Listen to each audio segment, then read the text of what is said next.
오늘 신축 빌라에 대한 이야기부터 왜냐면 가장 가까이 있고 그렇죠. 우리가 저 같은 경우는 예전에 이제 동네에 보면은 버스 정류장이나 네. 이렇게 가는 길에 그 난간 같은 게 있으면 거기에 항상 현수막이 붙어 있었어요. 네. 뭐 보면은 전세값으로 네. 내 집 마련하세요. 그렇죠. 네. 이렇게. 저는 또 이게 지방 같은 경우에는 이런 네. 빌라가 이렇게 엄청나게 막 수요가 넘치거나 이러진 않거든요. 네. 네, 근데 서울 같은 경우에는 더군다나 아파트가 많이 없다 보니까 네. 서울 빌라 값은 지방에 어지간한 아파트 가격이더라고. 그죠. 네, 그래서 많은 분들이 관심이 있을 건데 이게 들어가 보면은 되게 조금 되게 암흑적인 뭔가 뭐 약간 조금 좋지 않은 부분이 많은데 네. 그런 부분까지 다 설명드릴 수는 없고 이런 뭐 신축 빌라를 좀 사더라도 암흑적인 부분 오늘 아직 네. 혓바닥이 안 풀렸어. 네, 알겠습니다. 네. 복마전이다. 네, 약간 그런 게 있다 보니까 조금 여러분들이 사실 때 주의하셔야 될 거 말씀을 드려보도록 하겠습니다. 주의해야 될 거. 네. 일단 뭐 말씀드리기 전에 모든 신축 빌라가 뭐 문제가 있다 이런 이야기도 아니고 네. 사실은 뭐 빌라가 지금 뭐 어떻게 보면은 일부 빌라들은 또 저평가일 수 있어요.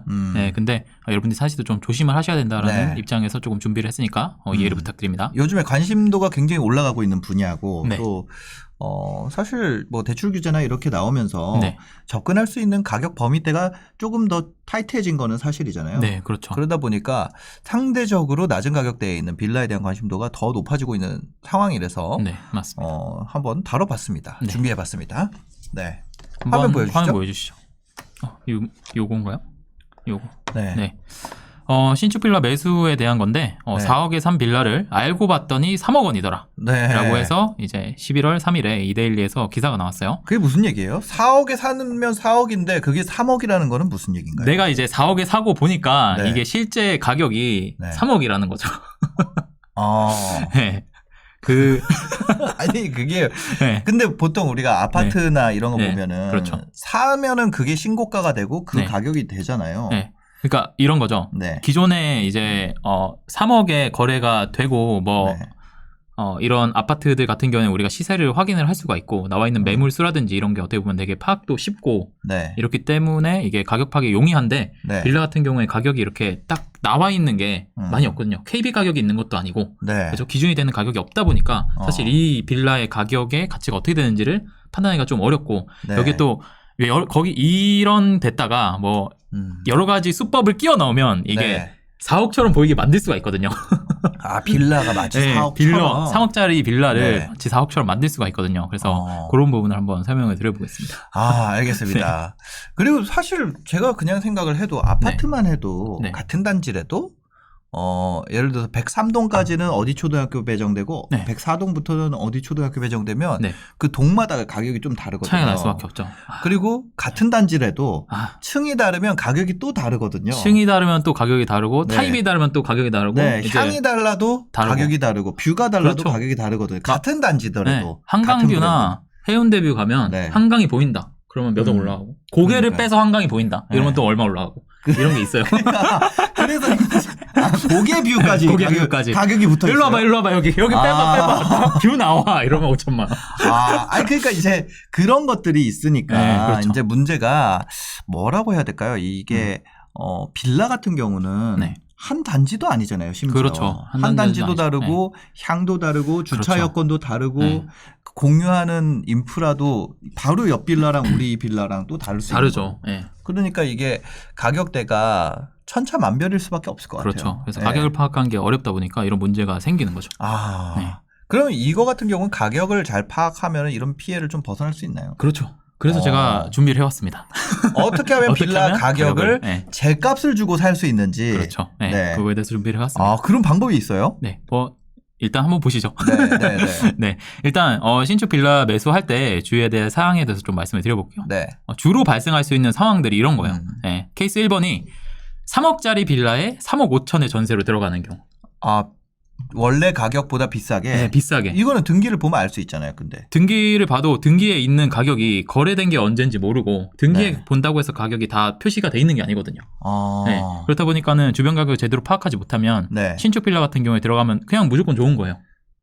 네, 무조건 좋아서 3억 5천짜리 요거 어차피 돌려받는 돈이니까 들어가면 되겠다. 아, 내가 돌려받는 돈이니까 그렇죠. 걱정 없이 들어가는구나. 그렇죠. 네, 세입자들 입장에서는 아파트도 똑같아요. 이게 네. 예를 들어서 1억의 전세가 나와 있는데 수리가 안 돼 있어. 네. 근데 1억 2천에 나와 있는데 뭐 수리가 돼 있어. 아니면 1억 네. 5천에 돼 있어. 네. 그러면은 세입자분들은 특히나 뭐 새 집을 좋아하니까 새로 그 좋은 집이 좋아하니까 네. 이게 좀 비싸더라도 이게 수리가 돼 있거나 새 거에 들어간단 말이에요. 어차피 돌려받을 거니까. 돈이니까. 네, 근데 요런 거는 위험한 게 뭐냐면 이제 화면 보여주세요. 제가 지난주에 말씀을 드렸어요. 네. 뭐냐면은 요게 문제가 생겼을 때 예를 들어 3억짜리 빌라를 3억 5천에 전세를 들어갔는데 네. 요게 문제가 생겨서 이제 보증금을 돌려받지 못하는 경우가 됐어요. 네, 네. 그랬을 때 법적으로 권리가 있다고 하더라도 금액 보전이 어려운 거죠. 이게 만약에 낙찰이 2억 8천 3억에 네. 됐어요. 네, 네. 그러면은 내 3억 5천짜리 전세금을 다 돌려받기가 어렵다는 거죠. 그죠. 네, 그래서 이런 경우는 조심을 하셔야 된다. 네, 너 좋다고 해서 네. 막 지르면 안 된다. 네, 네, 네. 이런 거고. 그 다음으로 케이스 2번이 3억짜리 빌라를 4억에 샀어요. 매수를 했어. 앞에서 말한 케이스죠. 네, 네. 가격을 몰라서. 그렇죠. 이건 이제 가격 파악을 제대로 못한 경우고요. 그리고 케이스 3번이 뭐냐면 제가 앞에서 네. 말씀드린 말씀드린 거예요. 1번과 2번을 섞었습니다. 네. 3억 5천짜리 전세가 껴있어요. 빌라에. 네. 그래서 4억에 매수를 하는 거예요. 아, 근데 알고 보니 3억이야. 이거 무슨 얘기예요? 그러니까 3억짜리 빌라를 네. 3억 5천이 전세가 껴있으니까 네, 네. 4억에 팔더라도 투자금이 5천만 원밖에 안 들어가네? 네. 라고 생각을 해서 요거 4억이 네. 리즈너블한 가격인 것처럼 가격이구나. 느껴진다는 그렇죠. 거죠. 예, 그렇게 해서 할 수도 있다는 거예요. 네. 요런 문제점들이 생길 수 있다. 제가 뭐 네. 많은 문제점들이 있을 수 있겠지만 대표적인 것들만 가지고 왔고요. 이게 빌라 가격이 3억짜리 빌라가 네. 4억으로 알게 되는 이유가 뭘까요? 이런 경우죠. 이게 가격 주변 시세를 알아보지 않고 네네. 3억 5천 전세가 껴있다 보니까 내 투자금 5천만 원밖에 안 들어가네? 네. 라고 생각을 해서 이제 4억에 매수를 할 수도 있겠죠. 앞에 네네. 신문 기사가 그런 경우였거든요. 네. 전세 껴있는 걸 파는 경우. 네. 그래서 이런 것들 같은 경우에 사실 공통적인 문제점은 네. 요거예요. 가격을 제대로 파악하지 못한다는 거예요. 가격을. 그러니까 네. 처음에 저희가 얘기를 드렸었지만 빌라는 모든 그 집집마다 그렇죠. 가격이 다르고 다를 수밖에 없죠. 사정이 다르고 권리 관계가 다르고 이런 상황이잖아요. 그렇죠. 그럼 그 가격 파악을 제대로 하지 못하는 수밖에 없는 환경인 것 같은데. 그렇죠. 더 네. 어렵죠. 아파트보다. 네. 아파트는 비교적 쉽지만 빌라 같은 경우에는 이게 케바케가 워낙 많기 때문에 어떻게 보면 아파트는 공산품에 가깝잖아요. 네. 근데 빌라 같은 경우에는 그 입지와 어떻게 보면 층과 평과 뭐 1층, 2층이 평이 다를 수 있어요. 같은 동이더라도 맞아. 네, 구조가 어떻게 빼냐에 따라서 또 막 일조권 침해 이런 것 때문에 뭐 올라갈수록 더 좁아지기도 하고 막 이런 게 있거든요. 거기 좁아진 데다가 어느 부분은 뭐 불법 증축한 걸 그렇죠. 수도 있고. 맞아. 맞아요. 맞습니다. 예. 그러다 보니까는 조금 이런 문제점이 생길 수 있다. 네. 그래서 가격을 파악하는 방법에 네. 대해서 한번 말씀을 드려보도록 할게요. 빌라 가격, 제대로 된 빌라 가격을 네. 일단 어떻게 파악하는지를 아는 게 중요하겠네요. 그렇죠. 이거를 뭐 100% 확실하게 이 가격이다라고 말할 수는 없겠죠. 네. 근데 대략적으로 여러분들이 감을 잡을 수 있는 방법을 한번 알려드려 보겠습니다. 그러니까요. 네. 뭐 이거 네. 어떤 느낌인지 알겠다. 어떤 느낌? 저 남대문 처음 갔을 때요. 네. 네. 저 남대문 시장에 쇼핑몰 처음 맞아. 시작할 때 맞아. 네. 거기에 뭐가 무슨 가격인지를 모르는 거예요. 맞아요. 네. 이게 싼 건지 뭔지. 맞아. 그 아저씨는 이런데 무슨 그 중국어 막 써 있는 거에 네. 이렇게 돼가지고 뭐 몇 위안 이렇게 써 있단 말이에요. 맞아. 이렇게 해서 막 위안 표시 이렇게 돼가지고 이렇게 네. 보여주면서 이거 내가 이 가격에 들어온 거니까 10%만 붙여서 팔게. 근데 이게 만약에 잘못된 가격이었으면 어쩔 맞아요. 거야. 네. 근데 그걸 생각을 못했어요. 그거 딱 알리바바 들어가서 싹 쳐보면 바로 네. 나오잖아요. 네. 그래가지고 저는 이거를 하고 여기서 아저씨가 수수료 10%만 붙인다 그래가지고 네. 뭐 100개 산다고 제가 네. 계약을 했었어요. 처음이니까. 네네네. 100개 산다고 해가지고 계약금을 그러면 20만 원 내라 그랬는데 그 네. 20만 원 저 날렸잖아요. 그래요? 집에 와가지고 검색해보니까 도매국이 더 싸. 도매국 비싸다고 욕하는데 도매국 가끔은 네이버가 더 쌀 때도 있어요. 네이버가 더 싸. 네이버가 더 싸. 네이버가. 와, 제가 진짜 그 상황을 보고 그때 되게 막막했거든. 근데 그때 막막하죠. 20만 원 날렸어도 그렇게 막막한데. 그렇죠. 네. 와, 이 빌라는 못해도 막 2, 3억씩은 하잖아요. 그렇죠. 비싼 거는 뭐 빌라도 5, 6억씩 해요. 그게 제가 네, 드리고 네. 싶은 말씀이에요. 뭐냐면 사람이라는 게 여러분 그 옷 살 때도 네. 예를 들어서 100만 원짜리 옷을 사러 가요. 그러면 여기저기 비교를 엄청 한단 말이에요. 어마어마하게 하죠. 어마어마하게 네, 아울렛 네. 가고 막 백화점 가고 이래서 한단 말이에요. 네. 집 살 땐 그런 걸 안 해.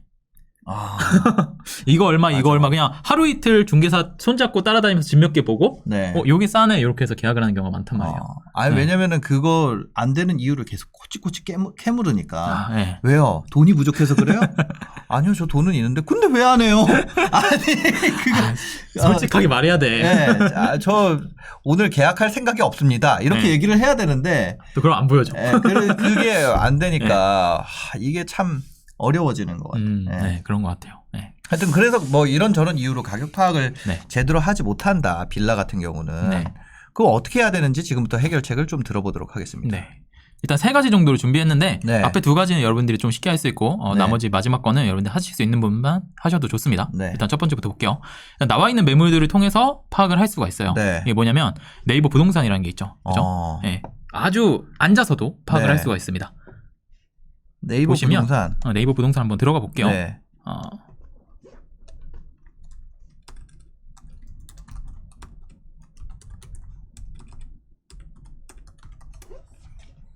네, 여기서 부동산을 클릭을 해서요. 네. 아무데나 한번 클릭을 해볼게요. 이렇게 지도가 뜨거든요. 네. 여기서 이제 여러분들이 소팅을 할 수 있어요. 여러분 옵션을 걸 수가 있습니다. 네. 뭘 볼까? 그죠? 빌라 그래서 주택. 빌라 주택 클릭을 하고 보시면 뭐 빌라 연립, 단독 다가구, 전원주택, 상가주택, 한옥주택 이렇게 있잖아요. 네. 요거를 이렇게 다 끄세요. 네, 그러면 빌라 연립만 볼 수가 있겠죠. 네. 그러면은 예를 들어서 뭐 응암역으로 한번 가보겠습니다. 여기 가보시면 여러분들이 여기서 뭐 거래를 매매로 할 거냐, 전세로 할 거냐, 월세로 할 거냐 네. 클릭을 해보시면 내가 지금 가려는 데에 매물이 어떻게 나와 있는지를 볼 수가 있어요. 네. 그럼 요거를 미리 여러분들이 보시고 가시면 어느 정도 감을 잡을 수가 있겠죠. 지금 나와 있는 것들이 15년 이내, 증축된 지가 15년 이내인데 전용 면적 50으로 봤을 때 매물가가 2억 5,500이구나. 네. 이런 걸 여러분들이 좀 조사를 하고 가시면 이 사람이 뭐 어디에 있는 게 얼마다라고 말을 했을 때 대략적으로 감이 잡힐 수가 있겠죠. 네, 요게 첫 번째 방법. 와. 5억 9천. 여기를 2억 5천. 2억 2천. 네. 3억 5천. 네. 2억 3천. 여기는 더 싸네. 지하구나. 지하도 있네요. 네. 이런 식으로 그렇죠. 네, 해서 일단. 이 동네에 어느 쪽이 싸고 어느 쪽이 비싼지 전반적으로 그렇죠. 이 가격의 등고선을 네. 내가 그어봐야 된다. 네, 일단은 층이 몇 개인지, 그리고 방이랑 욕실이 몇 개인지, 네. 그리고 전용 면적이 얼마인지, 그리고 어떤 블럭에 있는지, 네. 그리고 몇 년 됐는지, 요 정도만 딱 보고서는 파악을 해보시면 네. 여러분들이 파악을 할 수가 있어요. 요게 조금 어렵게 느껴질 수도 있는데 제가 아까 전에 말씀드렸다시피 100만 원짜리 코트를 보러 갈 때도 이리저리 네. 비교를 하는데 그렇죠. 요거는 어떻게 보면 기본입니다. 네. 제가 방을 한 10개 보고 네. 10개 정도 보면 많이 봤다고 생각을 하거든요. 네네네. 그래서 이제 부동산을 먼저 가게 되면 네. 문제가 그 한 10개를 보고 나면 그중에 그냥 골라야 돼요. 네, 왜냐면 맞아요. 이거 이상으로 내가 볼 만한 체력도 안 되고 네. 사실 10개 본다는 거는 한 이틀 걸쳐서 봐야 되거든요. 그렇죠. 네.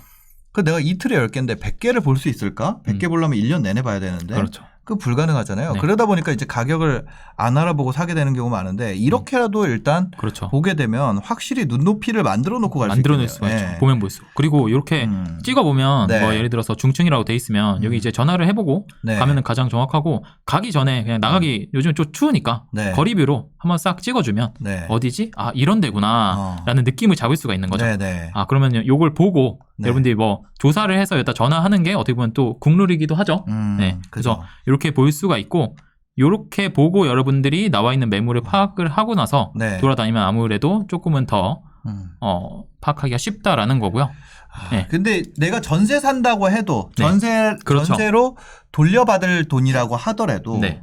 돌려받을 돈이니까 부동산 말 믿지 이게 그러면 안 아니라 된다는 거죠. 네. 매매 시세를 보고 가야 된다는 그렇죠. 거죠. 대략적으로는 파악을 하고 가는 게 내가 유리하다는 거예요. 정보라는 건 많으면 많을수록 좋습니다. 네, 사실. 네. 그죠? 네. 알겠습니다. 다음번 방법 한번 또 네. 살펴보도록 하겠습니다.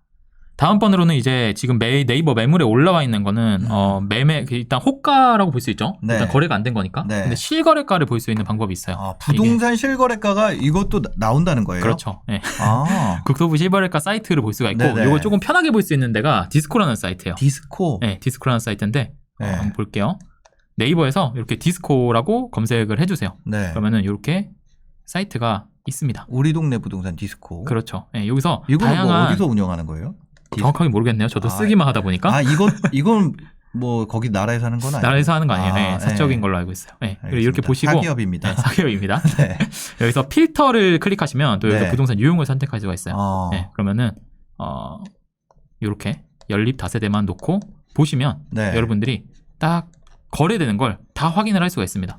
아, 그래서 거래가를? 네, 거래가를 확인할 수가 있어요. 그래서 네. 예를 들어서 화곡역 주변에 내가 뭐 예를 들어서 이쪽에 있는 황제 파크비를 네. 내가 매물을 보려고 한다. 네. 실제로 얼마의 거래가 됐지를 확인할 수가 있잖아요. 됐다는 여기 클릭을 해보는 거예요. 네. 그러면은 여기에 평수가 나와요. 그죠? 전용 얼마 이게 나눠져 네. 있습니다. 네, 네. 네, 호객노노 보듯이. 그리고 보면은 이 시세의 흐름도 나와요. 해당 평형에. 그죠? 이런 걸 보시면은 네. 내가 호가가 아니라 실거래가가 얼마구나 네, 라는 걸 네. 판단할 수 있는 거죠. 이게 예를 들어서 내가 이쪽에 있는 신축 빌라를 이게 네. 신축은 아니지만 네. 신축 빌라라고 치고 신축 빌라를 내가 사기로 했는데 요게 뭐 예를 들어서 한 4억인 거예요. 네. 전용 평수가 예를 들니까 뭐 49야. 그러면은 요 주변 입지들 있죠. 네. 이 주변 입지들 중에서 클릭을 해보면 여기에 연수가 나와요. 네. 그럼 이 중에서 신축으로 된 게 있을 거예요. 아. 네. 이렇게 보셔도 되고 아니면은 우리가 로드뷰로 네. 한번 돌아보면 되죠. 네. 그럼 신축 빌라가 있어요. 네. 그럼 클릭을 해보면 비슷한 전용 면적을 가지고 있고 방 네, 개수나 화장실 개수를 가지고 있는 거를 보면은 요 차이가 얼마인지를 보고 내가 이걸 아하. 비싸게 산 건지 싸게 네. 산 건지를 대략적으로 파악을 할 수가 있는 거죠. 아. 네. 요렇게도 볼 수 있습니다. 와, 이 네. 디스코라는 사이트는 되게 좋네요. 굉장히 좋습니다. 아니, 이게 보니까 빌라만 있는 게 아니라 아까 그 매물 형태 어떻게 여기 필터 누르시면 됩니다. 그러니까 이거는 네. 내가 다른 거 투자하려고 그래도 네. 뭐 예를 들어 땅이라든지 그렇죠. 뭐 상업용 건물 네. 이런 거 살펴볼 때도 네. 굉장히 도움이 많이 되겠네요. 도움이 많이 되죠. 그리고 또 하나 말씀드릴 게 토지 같은 경우에 네. 다른 것도 그렇지만 이 등기부등본을 떼보잖아요. 네. 그 매매 거래 가격이 안 나오는 경우가 있어요. 근데 여긴 나오거든요. 어떻게 나오는 거예요? 여기에는 일단 실거래가 신고는 됐으니까. 네네. 네, 여기 클릭을 해보시면은 그게 언제 매수를 했는지가 알 수 있어요. 네. 그럼 여러분들이 토지 거래를 할 때는 뭐 예를 들어서 뭐 19년도 초에 거래가 됐는데 뭐 19년도 내가 말에 사는데 얼마에 사는데 이 사람이 얼마에 판지 네. 얼마에 사는지 이런 궁금하잖아요. 네네. 그럼 여기서 찍어보면은 대략적인 거 거의 다 나온다는 거죠. 네. 디스코에서 실거래가 가격을 네. 넣는다. 네. 그 다음에 지금 여기 매물 호가랑 실거래가랑 차이가 너무 많이 나면 그렇죠. 그거 안 가는 게 낫죠. 그렇죠. 그런 것도 확인해 보시고 또 또 팁 하나 드려보면 네. 부동산에 전화를 해서 네. 내가 요 정도 비슷한 컨디션의 빌라를 네. 매도를 하려고 하는데 얼마 파는 정도 것처럼. 네, 얼마 정도 받을 수 있을까요? 네, 네. 이렇게 하면은 또 그 기준선보다 높게는 안 나온다고. 네, 그죠, 그죠, 비슷하게 그죠. 약간 낮게 나오는 경우가 많단 말이에요. 네, 그렇게까지 하시면은 어느 정도 여러분들이 시세 파악을 하는데 도움이 되지 않을까. 네. 그러면 적어도 3억짜리 빌라를 4억에 사는 일은 없겠죠. 네. 신축 빌라 그렇죠. 가격을. 네, 그리고 그걸 사는 것도 그렇고 내가 전세로 들어갈 때도 그렇죠. 이 동네에 내가 실거래가 보니까 얼마에 찍혀 있어. 네. 근데 내가 이거를 뭐 2억에 찍혀 있는데 내가 이걸 2억 5천에 전세를 들어가. 네, 라는 선택을 하지는 않을 거라는 않겠죠. 거죠. 예, 네. 그렇습니다. 그러니까 내가 전세를 살 거라도 매매 시세를 알아야 된다는 거잖아요. 그렇죠. 그걸 알아야지 내가 진짜 네. 깡통 전세인지 아닌지를 파악할 수 있는 거죠. 아파트도 마찬가지인 것 같아요. 마찬가지죠. 아파트도 내가 시세를 알아야 돼. 시세를 알아야 됩니다. 네. 시세를 처음 가니까 네. 관심이 없으니까 전세를 사는 건데 그러다 보니까 시세를 모르고 네. 그러니까 이게 사고가 발생하는 것 같아요. 그렇습니다. 이거 말고 또 세 번째. 네, 세 번째 방법은 이게 하실 수 있는 분들이 하시면 좋은데 뭐냐면 이제 경매 사이트라는 게 있어요. 네. 네, 뭐 우리가 일반적으로 쓰는 거 구독션이라든지 네, 뭐 지지옥션. 지지옥션이나 이런 것들이 네. 있는데 들어가시면 주변에 유사 물건에 이 경매라는 걸 진행하기 위해서는 나라에서 이제 부동산에 대신 팔아주는 거잖아요. 네. 그냥 막 팔 수가 없어요. 그죠. 이거 3억, 4억 이렇게 할 수 없단 말이에요. 네. 그러면 어떻게 하냐면 이제 감정평가사한테 감정평가라는 걸 받게 됩니다. 네. 그럼 이제 감정평가서라는 걸 받게 되고 네. 요 감정평가서는 일반적으로는 이제 원가법 아니면은 뭐 주변 뭐 네. 거래사례 비교법을 통해서 네네. 이제 가격이 나오기 때문에 네. 일단은 아마 그 일반적으로 이제 시세 거래되는 것보다 좀 낮게 되는 경우가 많아요. 네, 근데 요 정도는 약간 간평사들이 보는 가격이구나라는 걸 파악할 수가 있고 네. 여기서 좀 더 나가서 이제 낙찰가를 볼 수가 있어요. 낙찰가는 진짜 네. 도움이 될 것 같아요. 네, 저거는 낙찰가. 이 낙찰가라는 건 굉장히 빠꼬미 분들이 그렇죠. 또 빠꼬미 분들이 네. 선택한 그렇죠. 네. 가격이기 때문에 네. 이게 뭐 50만 원, 10만 원 차이로도 그렇죠. 진짜 디테일하게 이 가격을 써내더라고요. 그렇죠. 보면. 네. 시세보다는 약간 낮게 낙찰될 수밖에 없어요. 네. 왜냐면 이 사람들도 시세만큼 시세에 내가 낙찰 받을 것 같으면은 그냥 안 가서 쓰니까. 사고 말지. 예. 네, 그래서 시세보다는 약간 낮게 낙찰되지만 시세를 알고 있는 사람들이죠. 그렇죠. 근데. 일단은 네. 제가 앞에서 말씀드린 방법을 토대로 시세를 다 한번 알아보고 네. 그리고 나서 이제 낙찰을 받은 경우가 많기 때문에 네네. 이런 걸 참고를 하시면 아무래도 아. 좀 더 좋지 않을까라고 말씀을 드립니다. 근데 이거 낙찰가 보려면 또 그거 가입해야 되잖아요. 네, 그래서 할 수 있는 사람만. 이거 어? 옵션가 비싸지 않아요? 네, 조금 비싸요. 이거 그러니까 이거 이 낙찰가 요즘에 대법원 경매 사이트에 들어가면 나오나? 네. 대법원 경매 사이트에 나온지 저 낙찰가는 하도 나와. 구독전을 쓰다 보니까 예. 전 지지 옥션 씁니다. 저는 구독전. 무슨 구독션 PPL 작정하고 나온 사람처럼 탱크 옥션도 있습니다. 탱크 옵션도 있죠. 네, 많습니다. 하여튼 그 옥션 많아요. 네. 네. 이게 그걸 거예요. 네. 이게 낙찰 저기 거예요. 네. 요즘에 이런 서비스들이 여기 이거 나오는구나. 네, 나오는데 디스코에 보면은 이게 전부 다 나오진 않더라고요. 네. 네, 그래서 아무튼 이런 게 있다. 정도만 아시면 될 것 같아요. 낙찰가까지도. 네. 저 얼굴은 뭐예요? 낙찰 받은 분 얼굴. 아니요, 중개사. 중개사. 그렇구나. 네. 알겠습니다. 이렇게 내가 만약에 낙찰가까지 확인을 할 수 있으면 네. 이 세 가지로 네. 최소한의 요거는 일단 현장에 가는 건 아니잖아요. 이 세 그렇죠. 가지는. 네. 이 세 가지로 최소한의 내가 그렇죠. 가격에 대한 기준선을 가지고 네. 현장에 가야 된다. 그렇죠. 네. 그러면 일단 가격에 속아서 살 확률은 굉장히 떨어지겠죠. 네. 그렇습니다. 알겠습니다. 최근 빌라에 대해서 관심이 높아지고 있는데 빌라 잘못된 뭐라 그래야 될까요? 전세나 네. 잘못된 매매 계약의 가장 큰 요인이 되는 것이 실제 가격과 그렇죠. 완전히 고평가된 가격으로 내가 사버리는 거 아니면 전세 계약을 해버리는 거 이런 데서 문제가 많이 발생하니 이제 가격을 먼저 알아보자. 그리고 가격을 알아보는 방법은 이런 세 가지가 있다. 이렇게 얘기를 해주셨습니다. 네.